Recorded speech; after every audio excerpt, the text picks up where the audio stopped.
Well, you might complain that I'm showing you some old clips. Or am I showing you Love in a Mini Splendid Thing? In fact, you're half right. This beautiful architecture did appear in William Holden's film, and it was made famous by Eileen Chang's Love in a Fallen City, and it's still there in the Repulse Bay.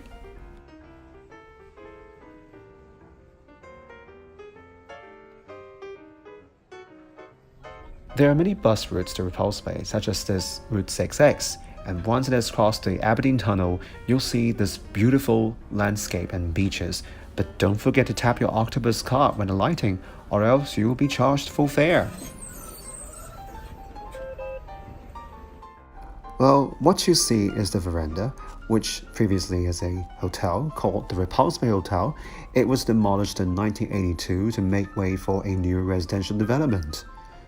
The restaurant is managed by the Peninsula Hong Kong, and I'm now having the afternoon tea. The difference between the two restaurants was that in Peninsula Hong Kong, it's served on a first-come, first-served basis. Reservation is not accepted, while I can book a table here in advance. Well, let me tell you how divine this scone is. It's so buttery and so warm. And also these sandwiches, both savory and sweet, and the macaron, and also the Earl Grey tea. They're all living up to Peninsula standard. Well, after having such a divine afternoon tea, you can walk a few steps down, and at the back of this beautiful architecture is a few shops like the Pacific Coffee. But who wants the Pacific Coffee after this beautiful afternoon tea? Of course, no trip to the Repulse Bay would be complete without going to the Repulse Bay Beach. After all, this beautiful architecture is facing one of the most beautiful seaside in Hong Kong.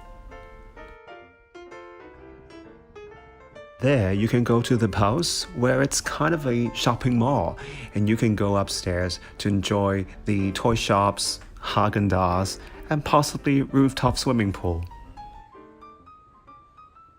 One last place to go before leaving Repulse Bay if you are a sports car fan, and that's the Ferrari showroom.